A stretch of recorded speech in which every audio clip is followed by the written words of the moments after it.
here to thank you for the communities and families that are represented by this group. Lord, we just ask that you be with us as we go into this meeting. Just guide and direct us, unite us in your love and our love and desire for the people, that we would do what would be pleasing to you. Lord, we just ask special blessing on the chairperson as she conducts this meeting. Lord, and all those that are involved. We just ask that you be with us throughout this afternoon. All these things we pray in Jesus' name. Amen. Amen. Thank you, Cherokee. Roll call. Meredith Bailey. Here. Joe Crittenden. Here. Bill England. Bill John Baker. Here. Jack Baker. Here. Audra Connor. Don Garvin. Chuck Hoskin. Bill Johnson. Taylor King. John Keener. Becky Bob Martin. Aye. Linda O'Leary. Rebecca Shophouse. David Thornton. Carrie Calvin Watts. Honey, Phyllis Yardley. we have a quorum. Next order of business is approval of the June 29 regular session. Got a motion and a second. Any discussion on the minutes? All in favor, aye? Aye. All opposed, same sign.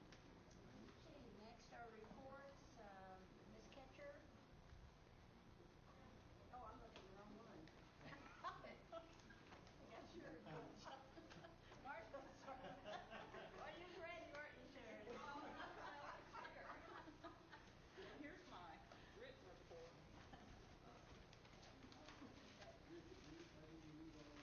Two things.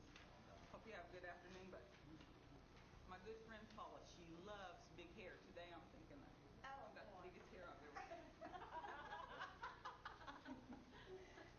And the other is I've got new peepers. I've had cataracts removed, so now I can actually see your faces when you're looking at me. So. You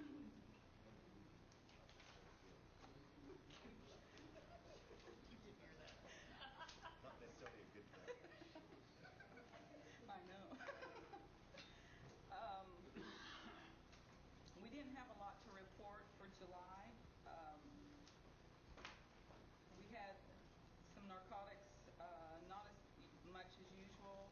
There were 3 of possession of controlled dangerous substance in Adair County and 3 with possession. And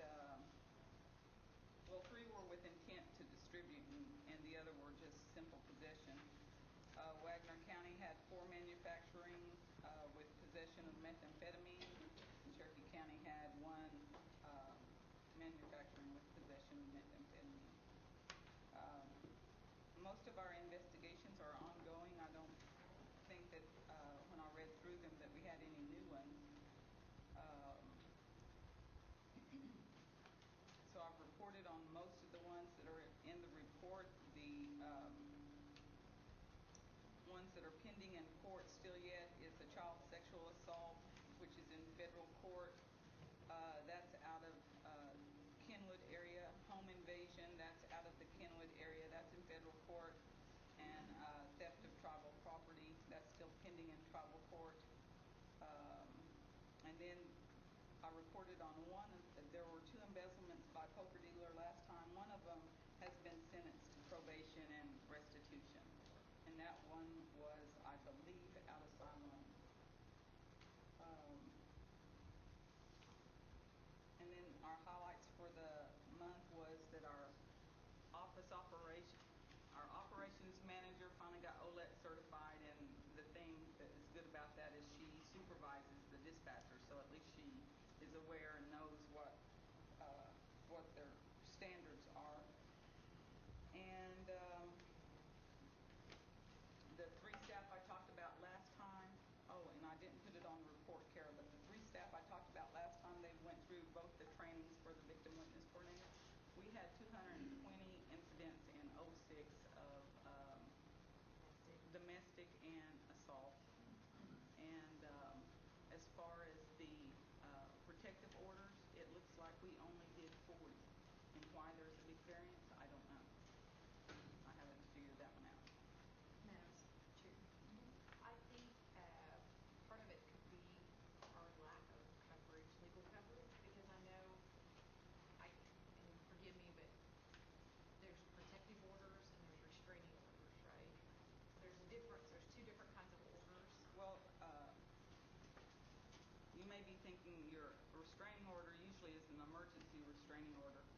So it's temporary. Protective orders long-term. What's the difference of two orders when you have someone that has domestic relations and another person who's just stalking you and you don't know them? Or harassing you if you don't know them? You don't have prior relations? Protective order would cover all of those. Restraining order would Well, apparently our laws only cover if you resided together. Yes. Or had relationships. And so there's parts of it, so maybe There's a little antiquated from the new version in the state system. Yeah. Because, and I'd have to look, but our laws were drafted in 1990, and I know that they've done some updates because we updated domestic violence to the 72-hour recently, and it's been that way for a while in the state. So I'd have to look to see if ours is still just those people that you. The feedback I get from the community is that they don't have a place they feel like they can go to get work. Like I know in our area we have SafeNet that covers Rogers and Hayes County, so I know I can get people there. Mm-hmm. But I don't think all of our counties have facilities or a place. Well, and that's what your staff's probably doing their job, but there's a difference for some women for going into it. Yeah. The thing that with our coordinator that I hope helps is our fellas are still passing out the packet that gives you the resources of where you might go.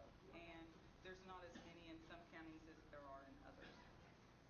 If they have someone who shows up, then they have that person can say, do you want me to go with you? Do you want me to make the appointment? We can help you fill out the paperwork. And that's what we should be doing. And that's why I said even with the number, the 220 incidents, and we only had a few that were handled by the coordinator, the only thing I could say there is referral process too. And if you refer them into a state system, then you're not dealing with them all the way through to the end. But even with that referral system, they should document and keep up to the point of you need anything else from me. And I don't know if any of you ever talked with Catherine Leston, who was our coordinator before, but in the other systems, they usually deal with the victim. And when she was dealing with them, she dealt with the whole family unit. And that's what we're going to try to continue, because you can't help the one and not help find services for the children or the other people involved in that household. Well, I greatly appreciate it. Thank you. Thank you, Madam Chair. And the only other thing I'd like to announce is that our summer youth individual, he's 17, he goes to Sequoia, Dennis Gord. He got accepted into the National Youth Academy, Police Academy. And then there's been about 3 other that I've heard of. We sent it out to social services and everybody to see if they had any. And Dallas Pettigrew, he's with ICW. He's got a child who's been in foster care for like 9 years. He made it. Delbert Harper, his son, has faced a lot of challenges, and he's been accepted. And then there's a young female, and I'm not sure of her name. But they all get to go to the National Academy out in California, and we're real proud of them. So. Madam Chair. If you're going to add it, so we have another one too. That's one of the at-large constituents I was able to give a letter to, and his mom's just ecstatic. Okay. In a similar circumstances, this would be a great opportunity. There's at least 4 Cherokees now. Well, I'd like to get their names in so they could do something in our Cherokee newspaper so that those kids get recognized for their achievements. His mom's actually working for us this summer. We're happy in. Oh, working. So I call that. yes. My name's Lisa. And that's it. Any other questions, comments for Ms. Wright? Thanks, Sharon. Next is Justice Department, Diane Hammonds. Anyone here from Justice? Election Commission? Yeah. Tax Commission? Afternoon. Afternoon, Sharon. I passed out some documents for our revenues. One was a month-to-month comparison, and the other was a year-to-date comparison. On the increase for the month of June compared to the month of June last year. And then the year-to-date, it's a 7.44% increase compared to this time last year, for June last year. On the tobacco side, we had a decrease in the tobacco for the month of May, 13.8% overall. The revenue for the month of May also decreased by 16%. But when you look at the year-to-date, we have an increase overall of 25.03%, which has to do with the surtax and that type of thing. So for year-to-date, we're still at an increase compared to last year at this time. I know I talked about it last month. The tax commission had sent out the request for information packages to 8 tag agents to see if there was any interest in contracting with us. We only received 3 back, although we extended the timeline for some of those that got them a little later. But we still only received 3 back, and we're working on those and evaluating those right now. The 3 that we received back was Oolagaw, Jay, and Stillwell. Last month I handed out an annual report for the tax commission, and I handed out this time a copy of our title and registration textbook. This was sent out to every state tag office, the main office, their OTC, their tax commission. We sent one out to every one of those, and then if we've had some requests by agents, we've sent those out. And what we're trying to do here is help whenever you, either a citizen, moves out of our jurisdiction and needs to go to a different state, or they sell a vehicle, and this helps in them getting the registration changed, because we get lots of calls from people that have had to move out of state and had problems. So hopefully this will help with them getting their titles changed. Our staff put this together, and also the annual report that you got last month. I feel like they've done a really good job, and I appreciate all the hard work that they put into this, and hopefully it will help our citizens. I think that's all I have, unless you all have questions. Yes, Ms. Connor. Thank you, Madam Chair. Sharon, I had a question. A guy has a business here in Tahlequah, but he doesn't live here. He has a vehicle that's registered to that business and it's used only for the business. But when he went to get a tag, to try to tag it here, he's a tribal member, just lives outside, over in the Muskogee area. He lives out of the jurisdictional area. Right. Do we not have anything that covers a business within this? I would have to research that, because if they go on to where the tribal member lives, then he would be out of the jurisdictional area.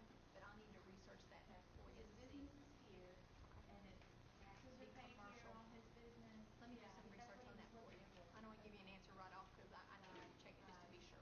But I'll check And I and get think that. he made a call to the office, and he was told, well, if we did that, we have all kinds of businesses come to this area, so they can tag their vehicles, and I was like, and that would be a problem too. I'm not sure who you talked to, but at any rate, I will check it out and see what I can find Okay, out. thank you.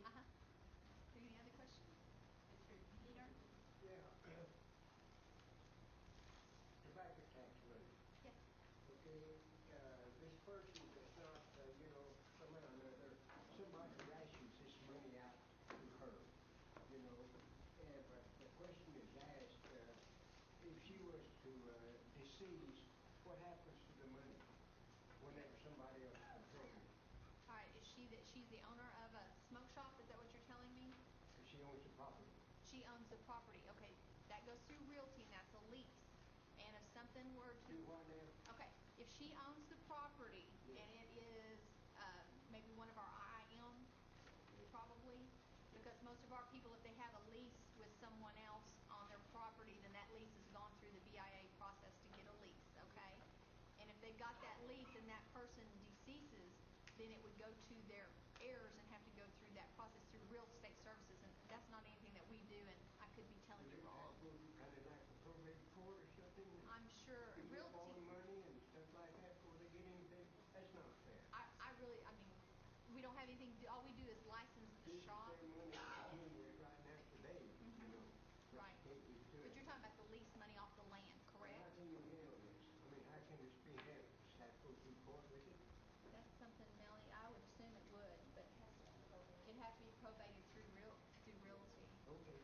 So, In other words, they won't be something in.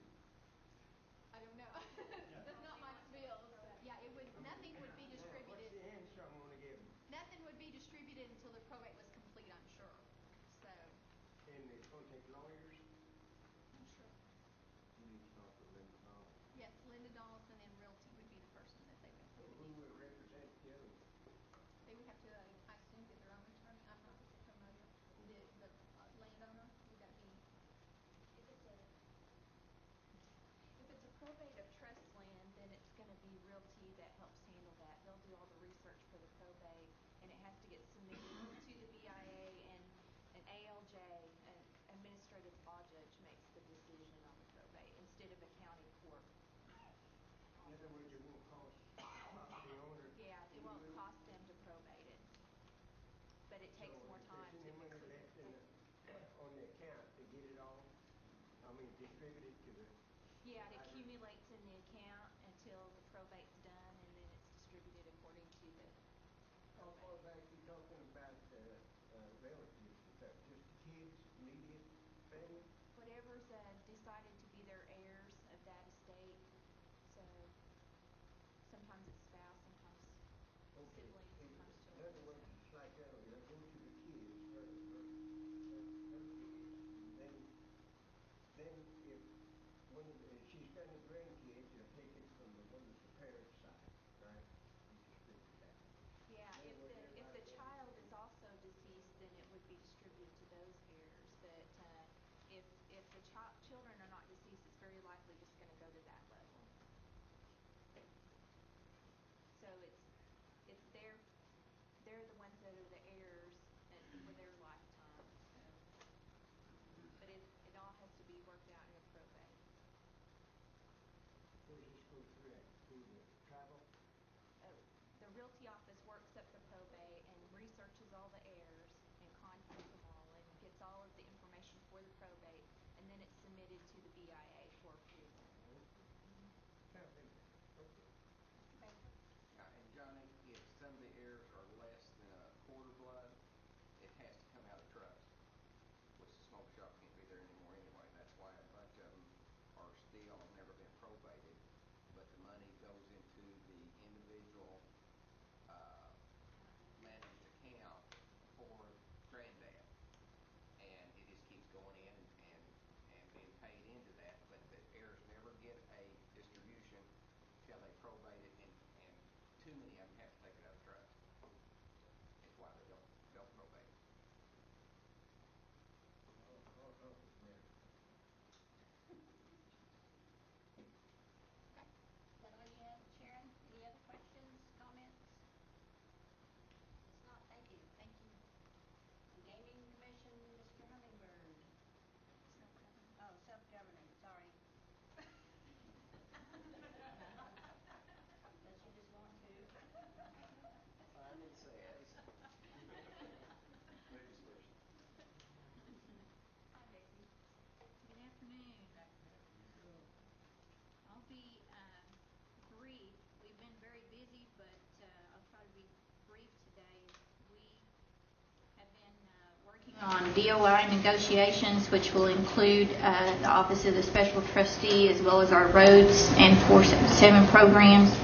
Our next meeting is scheduled for August the 2nd, which is coming up, and we're getting prepared for that. I've been named as a work group participant to represent the Eastern region out of Muskogee for the Contract Support Cost Work Group to implement the new DOI policy, and we'll be attending some meetings that they've established next week on that work group.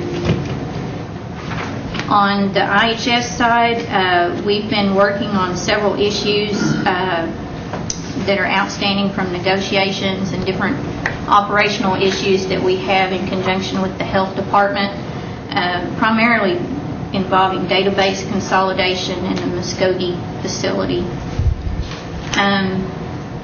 We've also been working in conjunction with evaluation and compliance on several projects and internal reviews.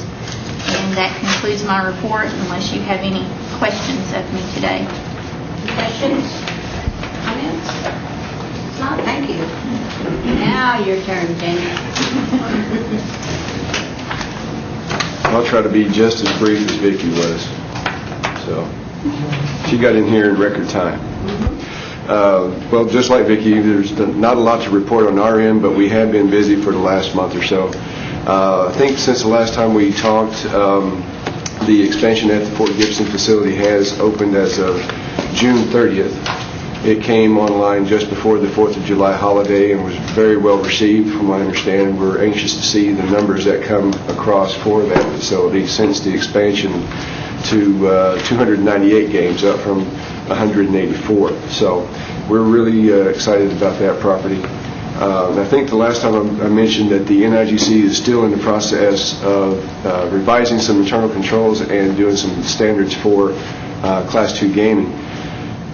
There is a meeting going on as we speak in D.C. with the group that's designed to draft the final internal control standards, and the latest word I got is that the NIGC may be backing off of their rigid stance of having it done by the end of this month, into July, for publication in August. So if that happens, it will be a good thing, because the document as it stands now will go towards working against the accomplishments that we were able to get under the technical standards.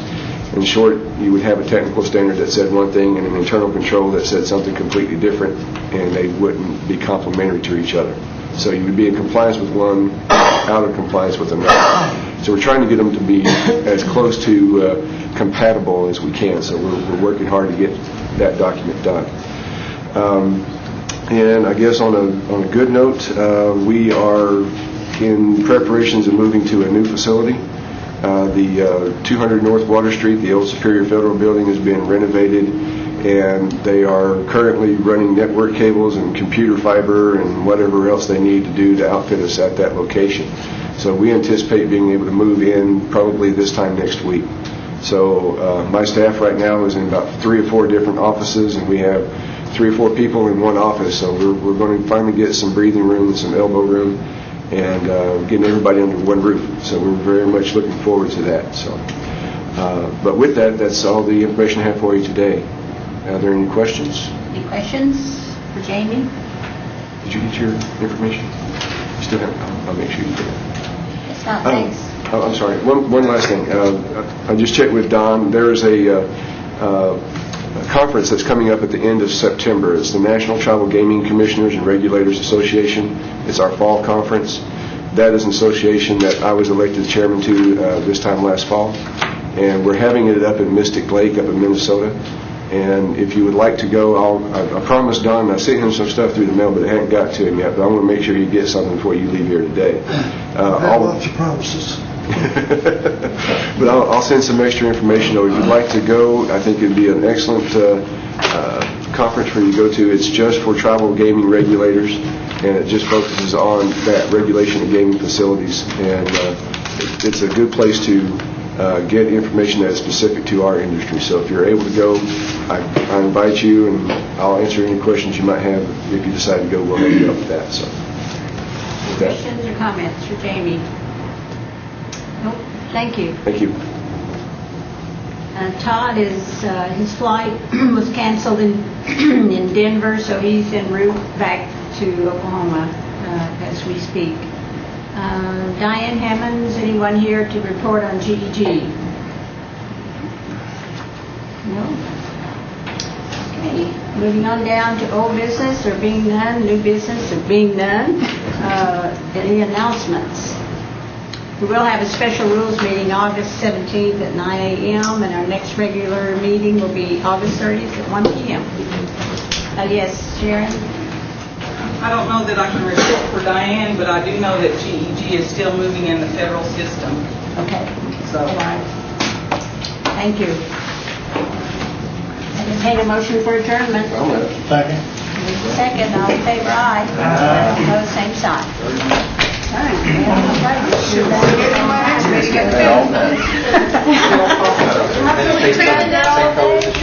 No, I left there about 10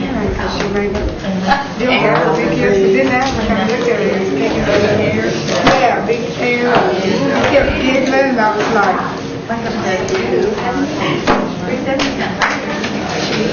I got it. Okay.